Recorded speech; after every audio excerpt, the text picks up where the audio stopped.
It has been raining for 7 days, but the water is not coming from the sky. Mika and Aya thought they knew the rules of the dead. They were wrong. She is not a ghost. She is a hunger. And she is not looking for a child anymore. She is looking for a way out. The laundry is dry. But your skin? It is still soaking wet. The archives are open. Are you listening?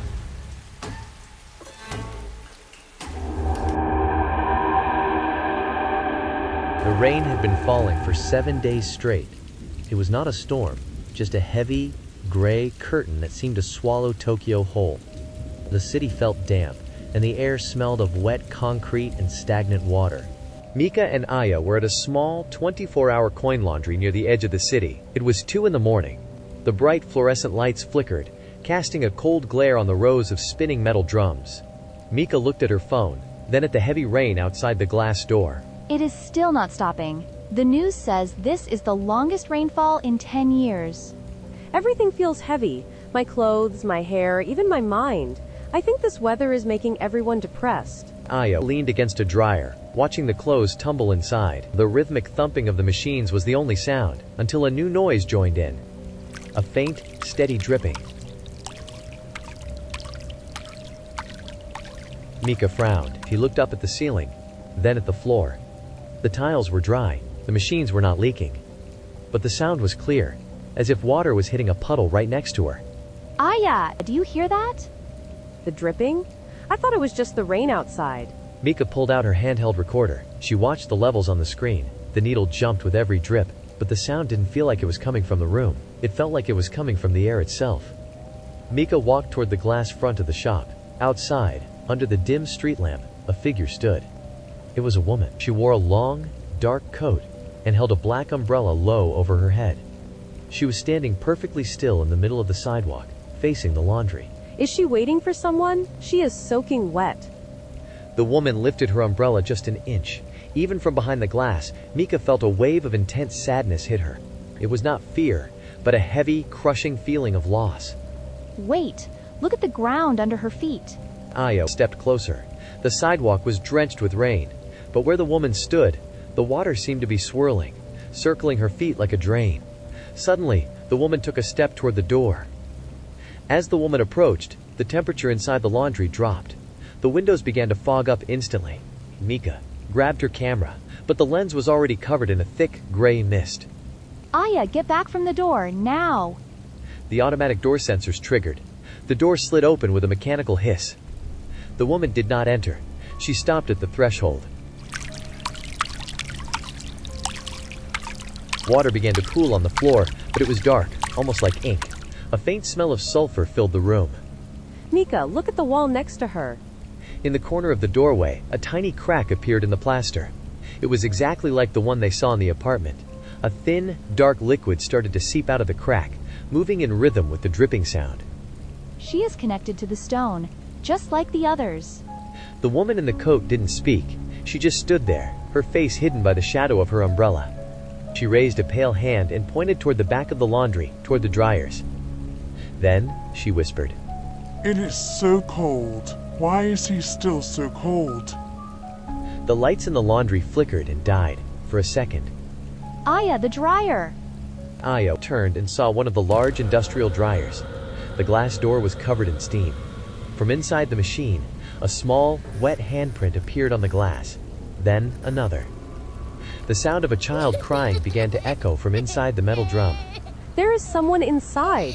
Mika grabbed the dryer handle, but it was ice cold. Her hand stuck to the metal. At the same time, the woman at the door began to glide forward, the black umbrella trailing water like a river. It is a trap! Aya, the salt and the red beans! Aya reached into her bag and threw a handful of dried red beans toward the floor. As the beans hit the dark pool of water, they began to hiss and steam. The woman stopped, letting out a long, low moan that sounded like the wind.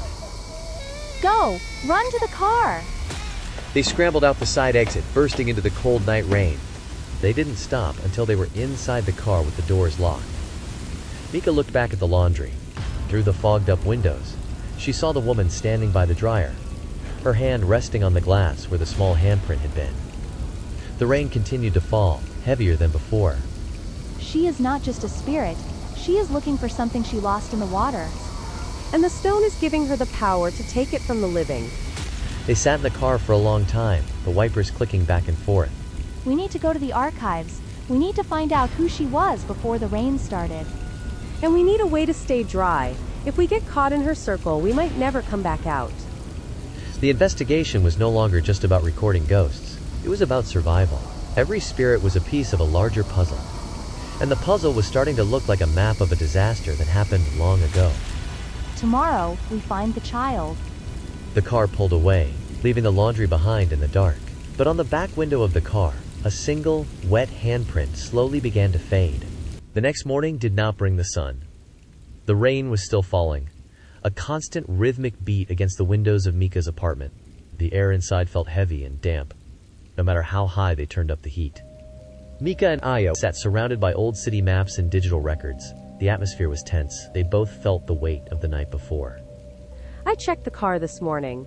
The handprint is gone, but the glass is still cold to the touch. It feels like the dampness is following us. It is not just dampness, it is a lingering energy. I have been scanning the local news archives from 20 years ago. I found something. Mika turned her laptop screen toward Aya, showed a grainy photograph of a young woman standing by the same riverbank they had visited before. She was holding a small child's hand. Her name was Hana. 20 years ago, there was a flash flood in this district. It happened late at night.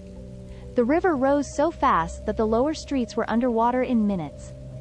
Was she the one who vanished? She tried to save her son. They were near the old laundry area when the water hit. They found her umbrella and her coat a mile downstream, but they never found her son. The case was closed as a tragic accident. Mika scrolled down to a map of the city's old drainage system. The legend of the Ame-Onna says she appears when the rain is constant. She is a spirit of sorrow. But look at where the sightings are happening.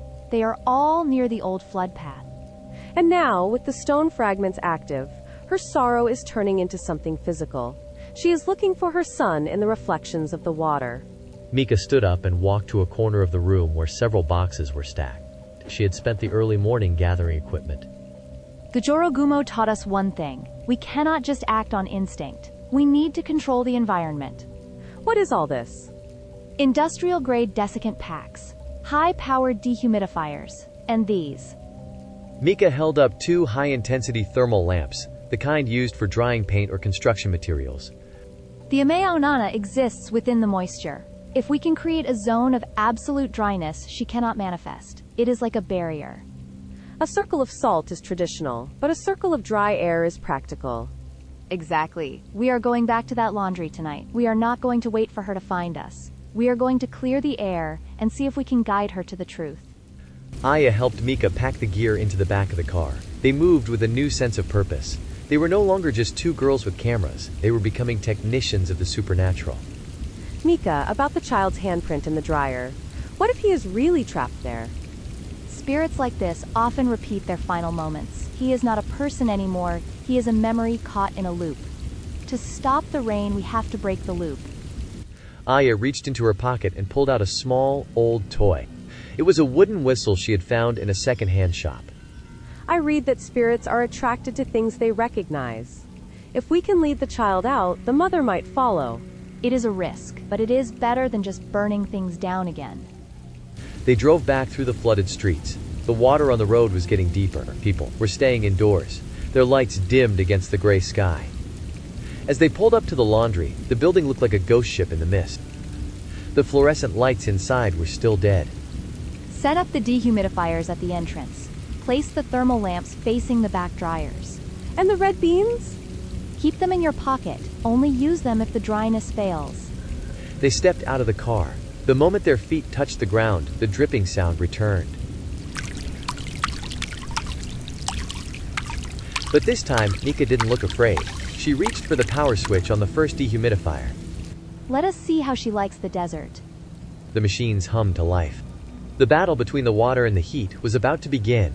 The laundry was dark, but the red status lights of the industrial dehumidifiers glowed like small, angry eyes. As the machines roared to life, the air began to change. The thick, damp feeling started to lift, replaced by a dry, artificial heat. Mika and Aya stood in the center of the room, surrounded by the thermal lamps. The orange glow made the shadows on the walls look long and sharp. The humidity is dropping fast. Look at the windows. The thick fog on the glass doors was receding, turning into tiny droplets that raced down the pane. Outside, the rain was still a heavy wall of water, but inside, they had created a pocket of dry reality. It feels like the room is fighting back. The air is so thin. Suddenly, the dripping sound returned, but it was different this time. It was faster, more erratic. The woman in the black umbrella appeared at the glass door. She tried to step forward, but as her foot touched the threshold where the dry air met the wet night, a cloud of steam erupted. She let out a low, vibrating hiss. Her umbrella trembled. It is working. She cannot cross the dry zone. The moisture she needs to manifest is being stripped away. The woman circled the building, her figure blurring in and out of the rain. She was looking for a gap, a leak, any way to bring her damp world inside. Then, the back dryer, the one with the small handprint, began to shake. The metal door of the dryer rattled violently. A muffled, watery crying sound echoed from within. It sounded like someone was trying to breathe underwater. Mika, the machine is leaking. Dark, cold water began to seep out from the edges of the dryer door. It was fighting the heat of the thermal lamps. The floor was becoming slick again. Aya, the whistle! Do it now! Aya pulled out the old wooden whistle. Her hands were shaking. She blew into it, a short, clear note that cut through the roar of the machines. Hyakki, your son is here. They are not trying to take him. We are trying to let him go. The woman at the glass door stopped. She turned her head toward the sound of the whistle. Her pale hand reached out, pressing against the glass. The glass began to crack under her touch. At the same time, the water leaking from the dryer started to form the shape of a small child, reaching out toward the door. The heat is not enough. The connection is too strong. Aya, the red beans and the incense! Mika grabbed a bottle of high-proof alcohol and sprayed a circle around the leaking dryer, then lit it. A ring of blue flame erupted. Aya threw the red beans into the fire. The smell of burning grain and sulfur filled the air. Hana, look at him. He is not cool anymore. The child shape in the water seemed to stabilize. The blue fire was providing a different kind of warmth. A ritual heat. The glass door finally shattered. But instead of a violent entry, the woman simply glided in, her umbrella falling to the floor. As she entered the circle of dry air and blue flame, her dark coat began to fade. She was no longer a shadow.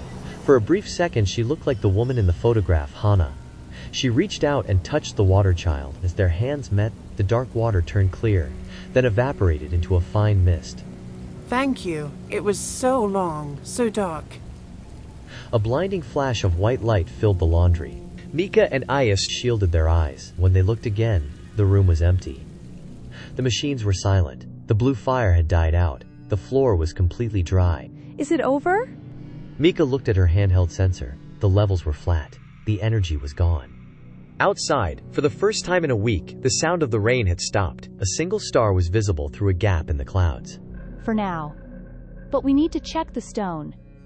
Mika walked over to the doorway, where the woman had first appeared. The crack in the wall was still there. She held up her camera and zoomed in. Inside the crack, deep in the shadows of the building's foundation, was a small, jagged piece of dark, glass-like stone. It was pulsing with a faint, purple light. This is why they are coming back. The stone is not just a battery, it is a beacon. If we leave it there, something else will come. Then we take it with us. Mika used a pair of insulated pliers to pull the fragment from the wall. As the stone touched the metal, a cold shiver ran through her arm. The investigation was moving to a new stage. They were no longer just observers. They were collectors of the fragments that were breaking the world. Subscribe to Whispers Beyond Archives. The rain has stopped, but the shadows are still long. What happens when the fragments are gathered? Tell us, what have you seen in the dark?